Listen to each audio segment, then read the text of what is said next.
Hello, ladies and gentlemen, and welcome to the ESL UK Premiership Promotional Tournament. My name is Munchables, and joining me today is Andy Vedius Day, and we're going to be casting some incredible League of Legends action for you today. 8 teams are here in our lineups. They're looking to get a spot in the Grand UK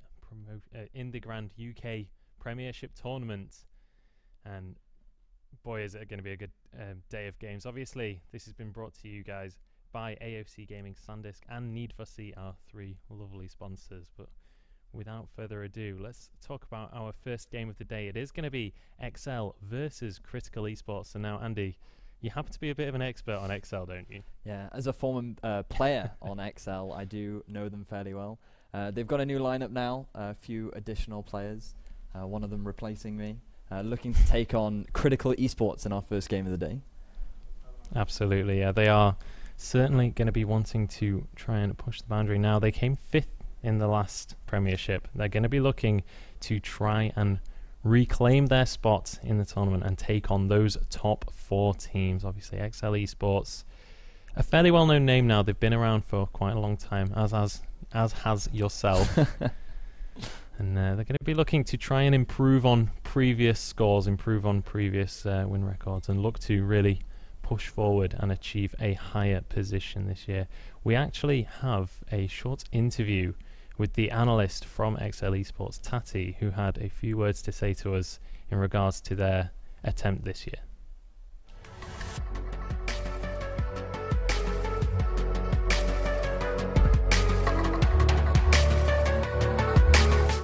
Hi, I'm Tati. I'm the analyst for the exceL League of Legends team, heading into the second season of the UK Premiership.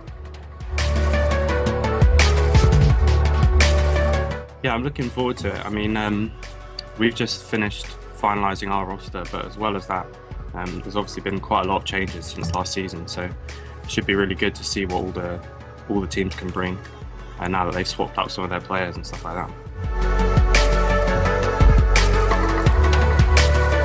Well, I mean, FM still look like probably the #1 team in the UK. But as I said earlier, I mean, with all the roster changes, it's going to be really interesting to see how the new teams stack up. So the Fuse roster looks like it could be really, really strong. So it depends how they work together and to how they do, I'd say. Choker still obviously looking like they're going to be quite good, although I haven't seen them play in a while. But all the rest of the teams, really, it should be good to see. And I could see some upsets going into the later stages of the season. Well, I obviously don't want to jinx it, but I'd like to think that we can definitely get into the next stage. But like I say, I mean, it's so up in the air at the moment, but I would be fairly confident, I'd say, in answer to that.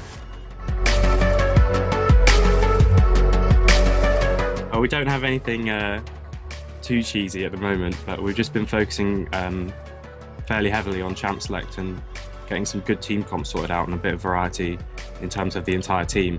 So hopefully we can use that to maybe get advantages over teams where individually they might be stronger than us.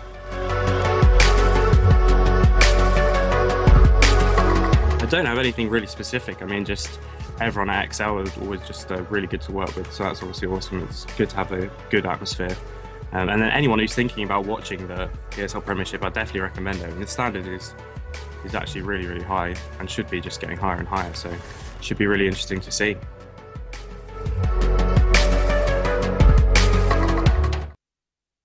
And that was exceL's Tati giving us a few words about how he feels coming into the Premiership. exceL certainly seem confident. We're going to find that out as we head into the pick and ban phase between exceL Esports and exceL Esports. A lot of teams in this tournament have esports in the name. A lot of esports, a lot of gaming, a lot of all sorts of names. But I mean, how do you feel coming into this matchup, exceL versus exceL? Now, exceL are a little bit of a wild card team, come out of the ladder. They were invited to the tournament as a fill-in for Ascension, who unfortunately weren't able to retake their spot from the last season. How do you feel they're going to be able to match up to exceL? Well, in terms of seeding, we can already see that exceL have quite the superior seeding in the form of this tournament. But as I know the players fairly well, I know that they're confident going into the matchup. They've been practicing a lot this week. They've been practicing a lot of different comps to counter the very current meta things and play styles that you'll see today. So I think they're confident, and I think that exceL should be able to pull out a win here. Yeah. Fingers crossed for them. Obviously, practicing meta can be relatively difficult when we've had so many quite big impact patches recently. Obviously, we've had the AP overhauls. We've just had 5.14 as well. So a lot of changes into the meta. And immediately we see Elise is going to be the first ban of the game. And now we were talking about this, me and you, just before the game started. Elise, while it's been a champion that hasn't been in the meta for a long time, basically since Season 3 really, maybe early Season 4.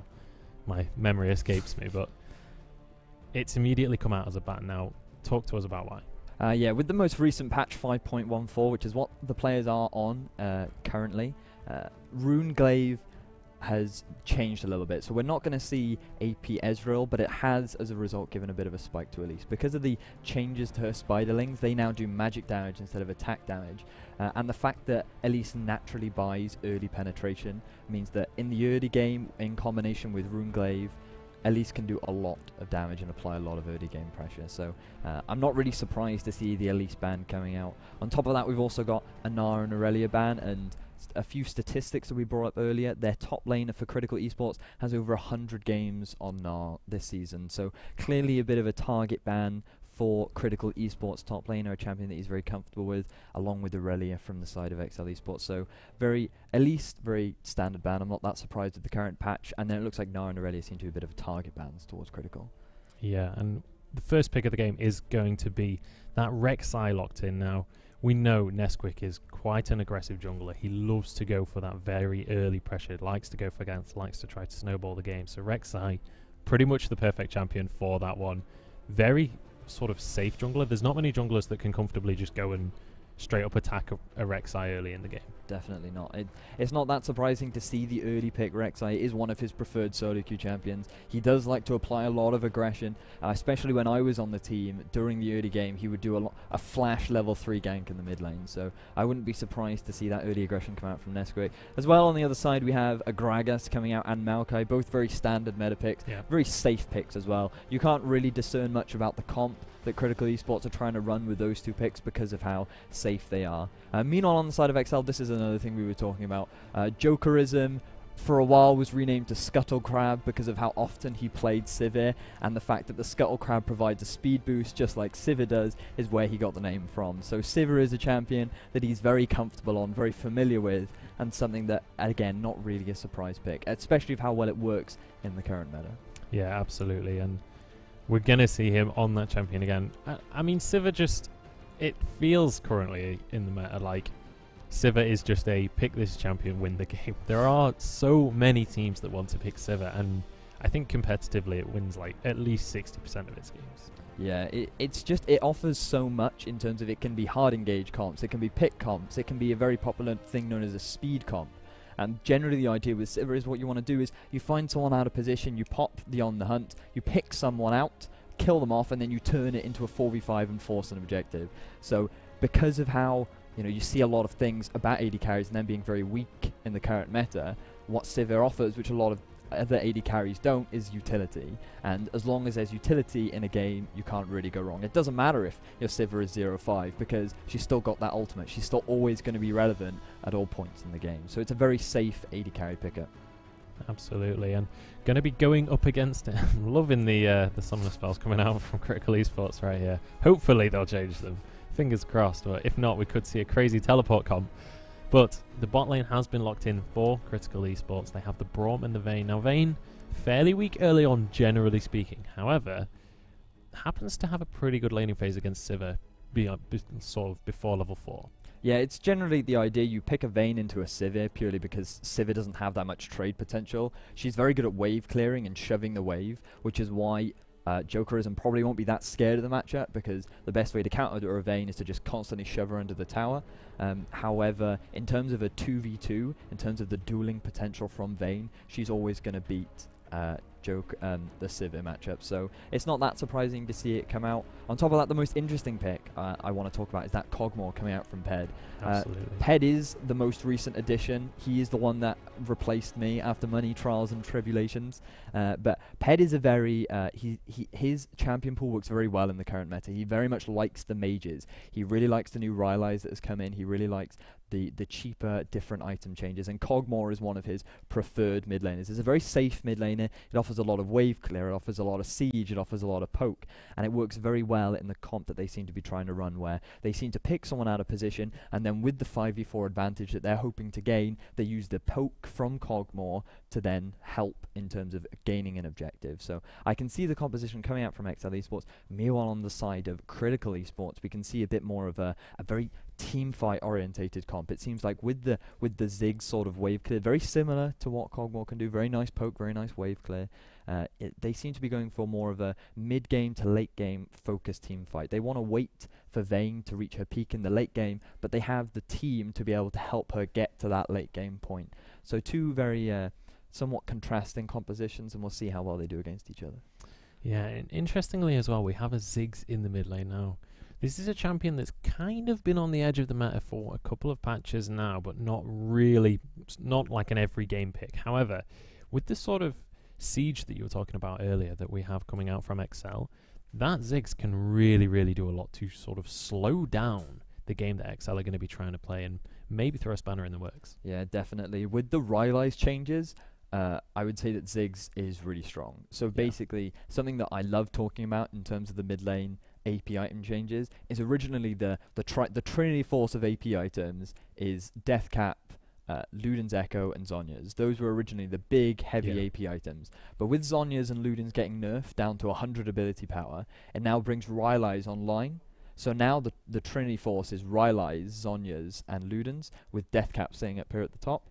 And with that opens up a lot more in terms of utility mages, because with the slow that Rylai's offers, it means that mages such as Ziggs, such as Cogmore, have really grown in the current meta. And as you were saying, the fact that Ziggs now can rush things like a Luden's, can rush things like the Rylai's, means that he can easily stop the siege in a 5v5 scenario. So that was a nice pickup, as you mentioned, yeah. And obviously as well, with the Rylai's now, 25% area of effect slow with every single bouncing bomb. That is going to be annoying to deal with when you're trying to set up for a dragon, when you're trying to set up for the Baron fights.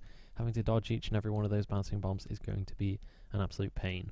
Definitely. In fact, the most interesting thing about the Rylai's is that everything now has been bumped up to 40%. That even the AoE slows, even though the duration is a little bit shorter, it's really quite effective in terms of the slow that it provides. So Rylai's I consider to be one of the strongest AP items in the game right now, and traditionally you won't see many more rushes of the Deathcap. No. Just because while it is still a strong item, you can't go wrong if you rush a Deathcap, but it might not be the most efficient build depending on the champion that you're playing. So it will be interesting to see what exceL, the mid laner for Critical Esports, decides to rush, because obviously he does have a lot of choice. He might rush Rylai's for the utility, he might rush Luden's for the wave clear. Except in terms of what Ped might bring out on the Cogmore, I do expect the Liandry's, I do expect the Rylai's. As we saw on the LCS, Bjergsen playing that Cogmore last week was terrifying. The moment one ultimate lands on top of you, when you have that Rylai's slow sitting on your face, you're not going to get away. No. It is horrifying. It certainly is. And I just want to take a quick look at the bottom lane as well. We see Janna versus Braum locked in. Now, it's a far cry from a couple of weeks ago when we were seeing Nautilus versus Alistair every single game. Both of those very aggressive, very hard engaged. Your big frontline tank. Now, Braum and Janna are much more sort of disengaged, protect your AD carry type supports. Definitely. Why do you feel like the meta has shifted in that way? I would argue that Alistair and Nautilus are still quite strong supports. It's just that I'm assuming that, as I mentioned, Janna's one of exabyte's preferred picks. I would say that I definitely agree with you. Alistair and Nautilus are still very strong supports. It was just in the particular composition, they felt like they didn't really have much of a front line on the side of exceL. Yeah. So rather than offer a front line in the form of Alistair and Nautilus, they prefer to run a sort of peel composition. They prefer to try and help protect the AD carry rather than offer a front line to get in the way. Meanwhile, on the other side, Braum, he is that front line that you're talking about. They've got 3 very big front lines in the form of Gragas, Maokai, and Braum. And a long time ago when Braum was just released, it was terrifying to play against the Maokai Braum front line, because if they get onto you, it is so hard to get through that. Braum is just so naturally tanky, and with the passive where he's throwing a stun down, it is horrifying. It absolutely is. Unfortunately, I do remember those times. As an AD carry main, it was not the most pleasant time to play League, but luckily that's not as common anymore for those AD carry mains out there. It's not the same nightmare, but unfortunately it is going to be locked in. Yeah, solo queue is Rengar. That is the AD carry's worst nightmare. And I remember Syndra for a long time was just the worst. Literally, you arrive in the fight. Oh, I've pressed R. You're dead. Goodbye. But we are going to be heading on to the Rift in just 1 second for you guys. Ladies and gentlemen, Critical Esports versus exceL Esports. We are on to Summoner's Rift. And we see already the lineups just running across. Somebody just quickly heading back to base. Forgot to grab one of the pots. But we are going to see very standard start coming out from both of these teams, just spreading out across the Rift, not wanting to go for anything too crazy at level 1. No. Another thing to note is we do actually have the new announcer pack on this. Oh, we do. We do have Gangplank's voice casting over the game, so we'll have nice intro for those. Maybe mixed views on whether or not you do like that, but yeah, we do have that over patch 5.1 for this game. Interesting. But as you rightly said, the exceL look like they've got a nice vision coverage over their red side of their jungle, or the bottom side of their jungle, and it looks like they're going to move up and get a bit of deep vision in, and they are moving. Maybe they'll intercept a Saw Loy on the Maokai. Yeah, his Loy certainly would have been sore if they'd got caught there, but not going to be able to find that tree just yet. They are going to get spotted out by that sapling. We'll see what deep vision they're able to get before they head back to base. Artorias going to throw down that sort of notorious lane swap ward that we see so often in the LCS. Yeah, it does look like they want to see whether or not Vayne is going for the lane swap. That is always an option for Vayne, because as you rightly said, her laning phase is not the best, and she does need to be carried through it a little bit. But it does appear that they're not going to go for the lane swap. And something interesting is that the Critical Esports aren't actually going to give the Gromp to their bottom lane, so that could be fairly detrimental in the sense that exceL are going to get the early level 2, which could be quite dangerous for them in the bottom lane. Certainly could, and obviously we see Pasha and Minori helping out Chris Senpai, who's going to be able to grab that Gromp and head on towards his blue buff. But as you say, Jokerism and exaByte going to be able to start away with these Krugs. They're going to get that early level 2, and we'll see Pasha and Minori looking to try and push this as fast as they can, make sure that they don't sort of get caught with their trousers down, as Jokerism and exaByte head back into this lane. Shouldn't get too much of an advantage off the back of that Krugs. They did lose 2 minions there, but we'll have to see how that one pans out. Yeah, with it's very. I've had a few heated debates about the best thing to do, whether or not if somebody gets Krugs, whether you should shove it in or you shouldn't. So you can see, if you have a quick look at over in the bottom lane, you can see that what happened is the fact that exceL got that early level 2 and the fact that Critical Esports had shoved them in meant that they could actually get zoned away from the minions, which is a disadvantage of the early shove.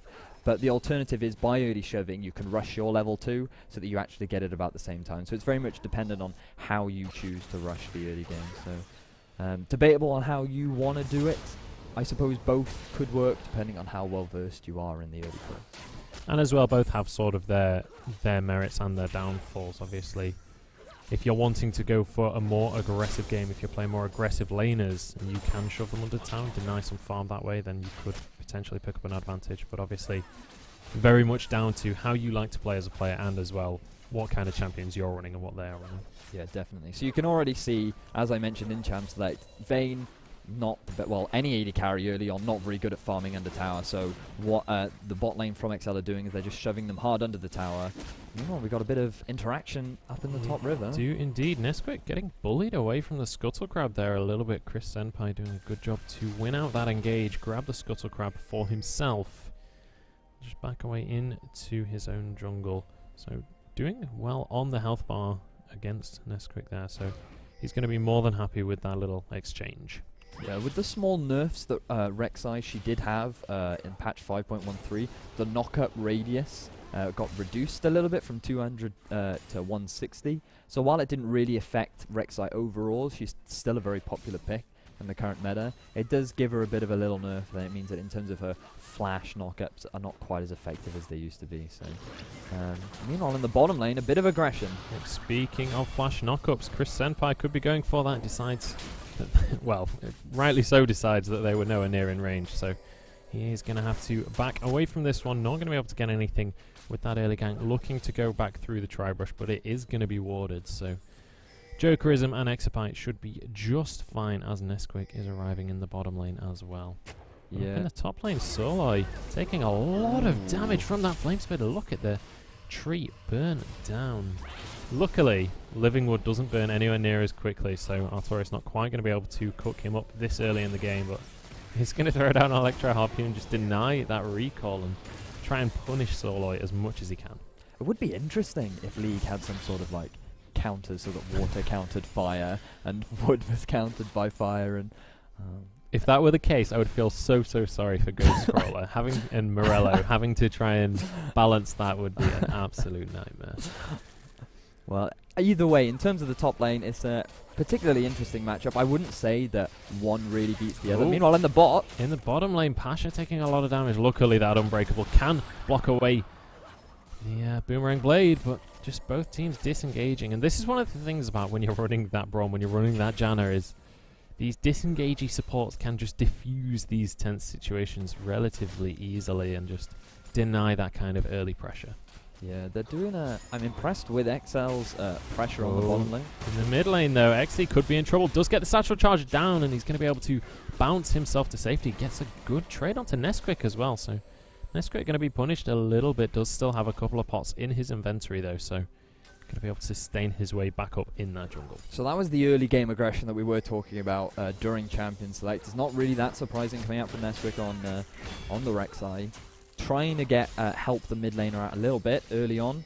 If we can get a cog more ahead in the early game, then that's definitely in good stead for exeL. So something they might be looking for. Meanwhile, in the bot, Pasha forced very low. Looks like she's going to have to do a bit of a back. And that was purely off ricochets as well. That wasn't even a direct auto attack for Jokerism. The Ziggs bomb is in fact going to be used in that bottom lane just to clear out those minions. So exeL going to be more than happy with that, and that pretty much catches him up on farm. So obviously was a little bit behind of Ped.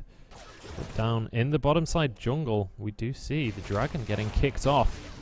Obviously exeL able to push away their opponents. They're going to be able to capitalize with an objective. Yeah, they recognize that they managed to force Critical Esports' bot lane back, and as a result immediately moved over to the dragon. Something to note about the new patch is now it's universal, the timer, so even if they have no vision of it, they will get the timer, they will see it. Meanwhile, in the top lane... Yeah, we do see Artorias in a little bit of trouble. A good equalizer. Soloi has to flash away from this one, but that's going to be first blood going across to Artorias. Is he going to be able to get away with this one as he pops the Mastery Icon? Flashes up on Senpai. Using the shield. Can Senpai do anything? He's standing in a lot of minions. That's going to be the Flame Spitter. Can they do enough to barbecue Gragas? It doesn't look like they're going to get anything on that barbecue today, but Artorias with a nice 1v2. Yeah, that was something that we haven't really mentioned much in terms of Champ Select about the matchup between Artorias and Soloi, but Artorias playing that very well. He saved his equalizer until he saw the Gragas, dropped it on beautifully, two of them in the bush, managed to get a ridiculous amount of damage down onto Soloi, and managed to be able to win in a 1v2 and escape with first blood. So he's going to come back now with a Haunting Guise, and something that we didn't mention or briefly mentioned is the buff to Haunting Guise, and how that gave a very subtle buff to Rumble, because he's effectively, in terms of Liandry's, that's only gone up by 100 gold, he's gaining 30 ability power, which really gives a nice early game buff. So I wouldn't be surprised to see an early Liandry's rush coming out from Artorias. No, and it's just such a good item on Rumble as well, and look at the wards on the side of exeL right now. Their entire lineup picking up pink wards, picking up green wards. They are looking to dominate the vision game in this early game. Yeah, I'm really surprised that we've got 3 pink wards coming out this early from the side of exceL. Really nice vision control, really respecting the fact that pink wards are permanent. And at this early on, you can put them in your half of the map, and as a result, you can just, it's vision, it's free vision that you can hold for a very long time. It means Well, it's 100 gold. Yeah, it is, well, Not I quite say free. That is very true. But it's vision that's very sustainable, especially Yeah. if you keep it in your half of the jungle. It's in the sense that it will stay there, it's very efficient. Meanwhile, in the top, Yeah, Nesquik's going to be coming in. Soloy is going to be the one being ganked this time. Is he going to be able to escape from this one? Gets a nice arcane smash onto 2. Going to get slowed down by the Electro Harpoon. Can they catch up? He's almost out of mana. The Ziggs bomb is going to come through. Nesquik could be in trouble. It is going to land onto him. And it's a 1-for-1 in the end. Artorias picking up the tree, but we're going to see a very happy Ziggs in this mid lane. exceL with a nice ultimate to pick up a kill. yeah, nice reactive play there from exceL, picking up the kill in the top lane. I think Nesquik took a bit more damage than he was expecting. He didn't take into consideration the fact that the Ziggs bomb was going to come through from exceL. Wasn't really expecting that, but managed to get a nice counter kill. Meanwhile, in the bottom lane, TP coming in. Yeah, we do see the TP. That's going to be the on the hunt used as well, but everything is going to land onto Jokerism. Doesn't have the spell shield, has to flash away from this one as Pasha trying to land the damage, but he's exhausted. Artorias has arrived from the back line. He's looking to get onto Minori, who's going to be able to escape from this one as Nesquik jumps onto Pasha. They just don't have the damage to finish anyone right now as we see one kill come down. The Gragas is going to be the first one to fall. Chris Senpai, unfortunately, not going to be successful in that defense attempt, and that is going to be exceL picking up yet another advantage. Yeah, very nice reactions from exceL. They recognize, or they're going for a little bit of a dive. Oh. This could be dangerous if they go for this. Yeah, it could be very well dangerous. Both mid laners still in the mid, decided that they didn't want to move down to support. Now it does look like Artorias is going to back away. They're just going to take the lead that they gained. Nesquik for a fairly dangerous route out of that jungle. He's going to be able to dodge away from the bomb though and grab that scuttle crab for himself. Yeah, so in the bottom lane we saw there that a 4-man gank coming into the bottom lane. They must have they realized that the bottom lane from Critical Esports were playing a little bit more aggressively. They identified that there was a slight change in their behavior and immediately said, look Nesquik, I really think a gank is going to come in the bottom lane. Can you come? Immediately Nesquik throws his ultimate out. He rushes to the bottom half of the map. Then the moment they see the teleport, a quick reactive TP comes out from Artorias. Beautiful counterplay from the side of exceL. So well played by them. Very nice communication. And it looks like, as a result, they're going to pick up their first tower of the game. They certainly are, and a nice little advantage picked up for exceL. Now, almost, in fact, they are 3,000 gold ahead of their opponents. Only 11 minutes into the game. They're looking strong heading into this matchup, and we were saying exceL were the favourites, but it's going to be down to whether Critical are going to be able to sort of build up their power throughout this game. Obviously, they have a Vayne, they have a Ziggs, they do have a lot of power in the later stages of the game. It's down to whether they're going to be able to use that or whether this is just going to snowball out of control. Yeah, with the early lead onto Sivir against Vayne, it's definitely going to be difficult for her to be able to play during these mid-game fights, which is really when their team is strongest. I mean, with the Ziggs, with the Maokai, they're very strong in that early to mid-game. And ideally with their comp, what they were hoping to do is to help Vayne get through the early game. You saw that with the 4-man gank that they applied, but with that gank going successfully in their favor, it definitely would have gotten Vayne back ahead in terms of between the AD carry matchups, and it would have helped them transition from the mid into the late game. Unfortunately, that didn't pan out for them. exceL responded very well, and now exceL are definitely in a good position to contest this next Drake coming up in 30 seconds. They certainly are, and with the gold lead they've already accrued. I mean, just look at the bottom lane CS as well. Despite kills and assists, the CS is massively in favour of exceL, and we could well see that start to really show as we head towards the next Dragon fight. Yeah, another thing to note from the side of exceL is they've got beautiful vision control all along the river and the top half of the map. Pinks, again, the early pinks that we saw being used very effectively. We've got 4 pinks on the map. I mean, that's not something that you'll see from a lot of teams early on, so it's nice to see that they've got beautiful vision control, all thanks to Taddy the analyst that we had nice. Meanwhile, in the middle... Yeah, Nesquik taking a huge chunk of damage, but Chris Senpai could have gone too deep here. He's taken a lot of damage from this Kog'Maw. There's the Boomerang Blade. Ped actually picks that kill up in the end as exeL trying to escape. There's the Satchel Charge. That is the last of his mana, and that is going to be almost certainly a Dragon for exceL. In fact, they might even look towards the mid lane first. Yeah, with the superior vision control coming out from the side of exeL, you can see the deep wards on Critical Esports' bottom half of the map. They saw Chris Senpai moving through to try and get vision around the Drake. and enable them to pick up a nice easy kill and summoners out of XE. So they're going to pick up a mid lane tower. They might go for this tier 2 tower as well. Yeah, by the looks of things, they're going to be able to get this completely uncontested. Nobody across the map reacting to this one. We see Pasha and Minori looking to push towards this bottom lane tower, but with a Vayne and a Braum, they can't push particularly fast. And the same story up in this top lane. Sorloy getting onto that tower, but just not really able to get much pressure down. And in the meantime, we see exceL kicking off this dragon. Now, everybody is up, but Gragas is off doing his Razor Beaks. Yeah, with the teleport still down from the side of Maokai, there's no chance that he's going to jump into the fight. With the bottom lane, as I said, already behind, trying to force a fight like that would just be worse for Critical Esports. So good decision making there to just let exceL have the second Drake. It's not that much of an advantage in terms of the Drakes. It's reasonable to give away the second one. It's just once they start, they need to start contesting towards the third Drake, because at that point, that's when exceL are really going to snowball their lead. They've already accumulated a 5,000 gold lead. A bit of aggression coming out from the bottom half, but I expect them now to be trying to look for pressure in the top. They might be trying to get that top tower. To me, seems like their next objective.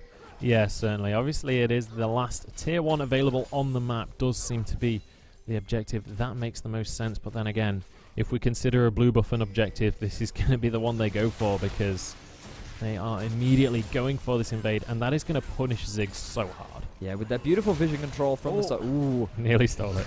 Yeah, nice vision control coming out from the side of exceL. Enables them to just walk into the jungle, take that away, that blue buff. I would like to say mostly for free, most largely uncontested, and it's just because Critical Esports recognize the advantage that exceL have accumulated. So nice to see that Critical aren't trying to force things. They do have a decent late game. They are aware that Vayne can be that carry for their team. And as long as they just keep tunneling more and more farm onto the Vayne, they definitely still have a chance later on into the game. And we see now Artorias has finished off that Leandri's Torment, so his damage is going to be basically going through the roof. Absolutely huge power spike for that Rumble, and you can see him already just melting through those minion waves. And the percent damage is so important as well against something like a Maokai. Yeah, ooh, I thought on the Hunt was pumped at the top. That was just a spell shield. Tanking about 4 tower shots there for not very much reason. He's protecting his minions, you know. He's doing them a favor. Got to be that hero. He is Super Galaxy Rumble, or whatever that skin is called. He is a superhero. But that is going to be a tower, 4 tower top, 4 bottom, as we see exceL pushing in. They're looking to make it 2 for 1 here as they go on towards this top lane tower. Sorloy doing a decent trade onto Artorias, who doesn't actually attack back, so only ends up taking 1 shot from that tower. But the whole exceL lineup is up in this top lane. Vayne still nowhere to be seen. This could well be a second tower if they can push in for it now. That's going to be a barrel onto the minions, but is it enough to clear them? Looks like they should be able to stall this out for now. Yeah, so this is exactly what you were talking about earlier. Ziggs is very good counter siege. He has a ridiculous amount of wave clear, and he can keep these lanes away from the tower for a ridiculous amount of time. Look at the poke. Yeah, and this is the next thing I was going to bring on to. The fact that Ped has now completed his Luden's Echo. He's just decided to rush it. He's got the tier, he has mana, he has a blue buff, and he can just keep throwing out those ultimates, and it doesn't matter how much wave clear. Ultimate in the top! Equalizer used. Chris is only just going to be able to get away, but that's not going to be the same story for exeL as he goes down. Minori going to follow shortly, or is he? The Unbreakable keeps him alive as Pasha is trying to kite this out, but he gets exhausted, and he goes down to an auto attack from Jokerism, and that is going to be 3 for 0 in favor of exeL. And this game has just accelerated because they are going to be able to take this second tier for free, and we're going to have a replay of this fight popping up for you guys.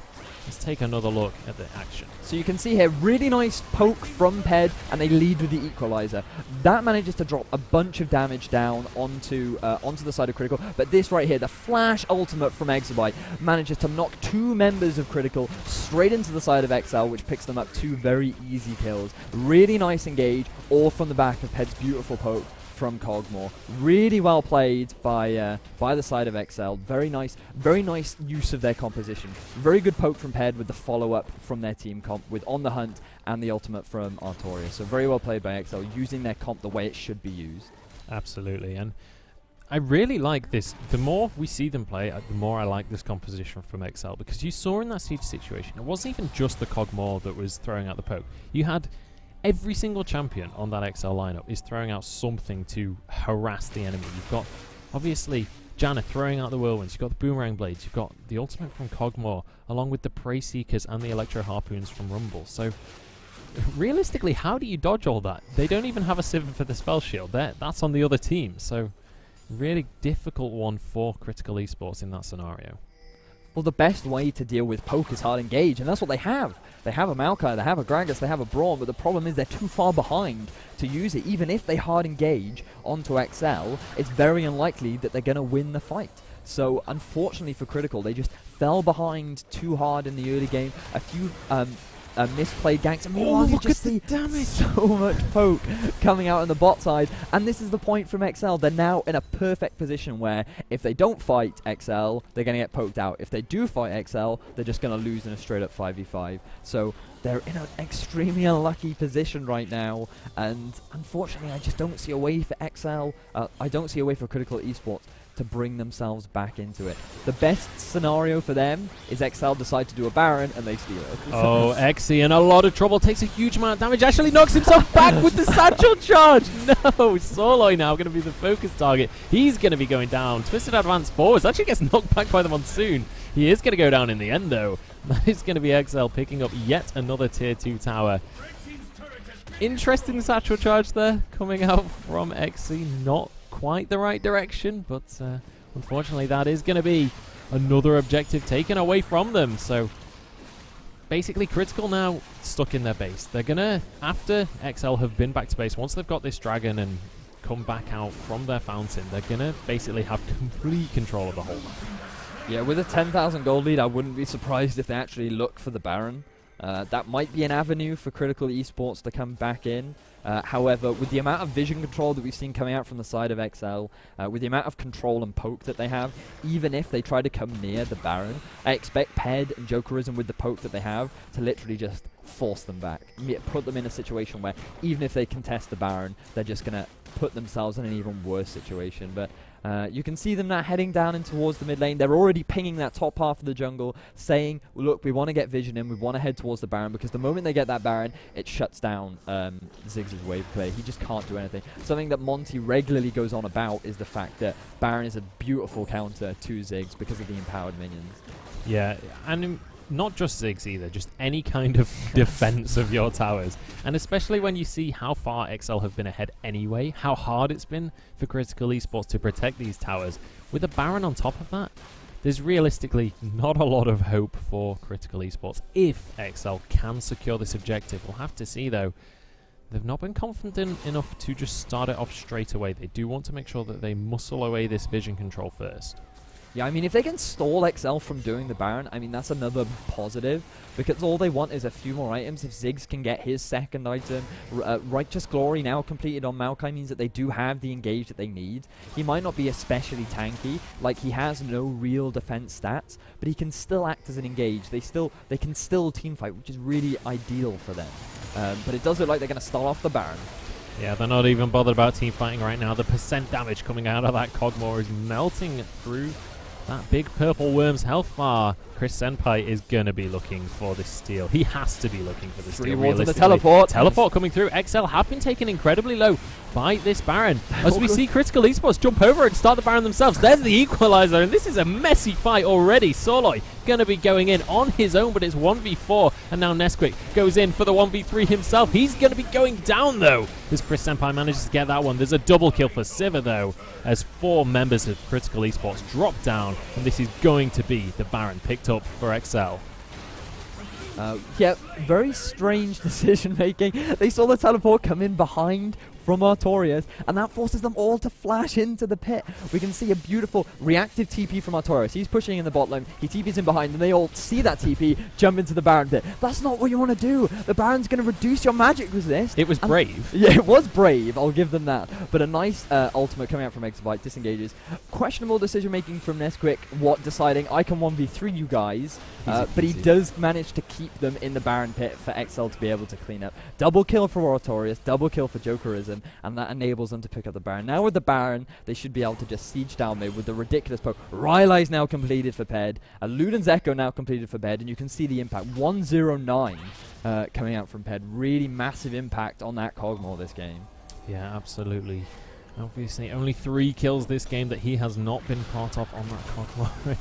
Chris Senpai can't catch a break, does just manage to get that wolf, but exceL not going to be allowing him to go in his own jungle at the minute. And just look at the damage that Ped is throwing out. That's the 2 tanks that get taken down to about 3/4 of their HP and just 2 shots from that Bio-Arcane Barrage. Yeah, nice aim coming out from Pred. Very impressive. And you can... Oh! Look at it! As we said earlier, when one lands, that's it. You can't escape. Meanwhile, Ped... Pasha going absolutely ham onto Ped. He is going to be able to live through that one thanks to the Mikhails coming out from exabyte, keeping that Cogmore alive. But Ped is going to have to be a little bit more careful. If that kind of scenario happens again, he will not be so lucky. The Mikhail's fairly long cooldown. So, but he is going to be able to stay relatively safe. Obviously, the Bio-Arcane Barrage does have a very long range. Pasha taking a huge amount of damage. Anything else landing would have killed him, but that is the Ziggs ultimate down now. This could well be an inhibitor on the next minion wave. Yeah, unfortunately, while exceL do have good siege in the form of poke, their range is actually very short. Obviously, Ped isn't going to be great at taking towers because he's built AP, but Jokerism on Sivir just doesn't really have the range for tower pushing. So while they are ahead and they do have the Baron and they are in a position to siege, if they get too close, Jokerism could get caught out by a Maokai, and that's all they need really to take him out. Yeah, Righteous Glory gets popped. Oh yeah, we see the hard engage finally coming through. That's going to be an equalizer onto 3 though as Pasha gets melted down. That is going to be 2 for 0 so far as Minori falls shortly as well. And that is going to be 3 kills across the board for exceL. They're looking for more. They're not quite going to be able to find it though. Although exceL stepping way too far forward. There's the Zephyr to slow him down. The Flash Prey Seeker from Nesquik. He's been eating his cereal this morning. And that is going to be an inhibitor going down in favor of exceL Esports. And honestly, this potentially could be the game. 30-second death timer on that Ziggs, 10-second on the other members, though, and that is actually going to be...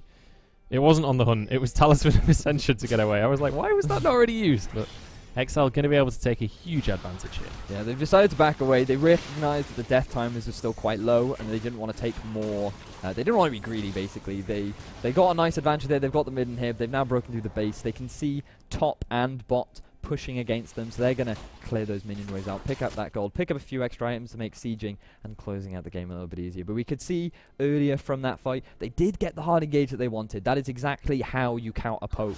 You pop that Righteous Glory, you force engage. They managed to land onto Jokerism, which is the perfect target for them. But unfortunately, with the massive gold deficit that they're currently sitting in, with the lack of resistances on Sorloi, we recognized how quickly he fell down with the Janna shield on top of Jokerism, just destroyed him. They're just not tanky enough, and now they're going to pick up the 4th Drake, going to make it even easier to take away the towers, and exceL in a perfect position to close this game out. Absolutely, going to be able to just pick up that Scuttle Crab. They can go for the dragon if they want to. Looks like they might not even be bothered about it. I mean, realistically, they don't need this dragon. It's just in case their next push doesn't quite go as planned. So going to be able to grab this one. It is going to increase their damage to minions, so increase their siege potential ever so slightly. But more importantly, it gets them one step closer to that 5 the hunt gets dragon. On the hunt is used. exceL trying to get away from this hunt, but there's nowhere to go. A beautiful equalizer comes through. Minori going to get taken down as well as the double kill comes through for Artorias. And this is going to be a bottom lane inhibitor going down. I don't see really any scenario that this 3v5 goes in the way of Critical Esports, and this could well be lights out at this rate as the inhibitor is gonna, or the inhibitor tower is gonna start to get hammered down. Sorloi starts the fight. Nesquik tanking up this tower, taking a lot of damage, but Pasha could well be the focus target, having to flash away and use his heal as Sorloi finally goes down. That's going to be Jokerism flashing forwards, picks up the kill onto the enemy AD carry as he moves in onto Chris Senpai, who's going to have to flash away to safety. And that is going to be the 2nd inhibitor of the game. In the meantime, the supers are already onto these Nexus towers. Minori just gets crit out by Jokerism, who has no sense of safety this game, going so far forward on his own as an AD carry. He is not afraid of the critical lineup right now. This is going to be the game going over to exceL Esports, and just look at how aggressive Jokerism's being. Yeah, all game he's been exceedingly aggressive, managing to finish with 6-0-13. Only 2 deaths, both on Nesquik from the side of exceL. Really beautifully played from the side of exceL. And the most important thing that I want to note is the vision coming out from exceL. We saw very early on, first backs, they managed to pick up Pink Ward's top laner, Pink Ward jungler, Pink Ward mid laner, Pink Ward from the support, and a Pink Ward from the AD carry. What AD carries do you know that buy Pink Wards on their first on the back? same back as well? All There was on the about same back. 6 green wards across the scoreboard. So. Really good vision control coming out from the side of exceL. First, they warded their half of the map. They needed to know whether or not there was any aggression coming in towards that side. Once they ascertained a slight lead, they then pushed their vision up. They moved it into the river, moved it into the enemy half of the jungle, and they had full control. They managed to get picks off it. They were able to predict ganks from that deep vision. They could react accordingly. Really good vision control from the side of exceL. Really good communication, shot calling, and overall control. Very well played from the side of exceL. It certainly was, and unfortunately Critical Esports not quite going to be able to match up to their opponents. Obviously exceL, one of the favourites coming into this tournament. But before we go into our break and head into our second game, we do have coming up for you guys the trailer for the esports sort of documentary movie that's coming out. All Work, All Play from ESL is going to be in cinemas near you. Make sure you find out. There's a website that you can go. The link will be in the Twitch chat shortly for you guys. And we'll bring up the trailer for you on your screens. I've already seen it. It is fantastic. It's like nothing you'll ever experience. Anything can happen at any moment. Oh my God.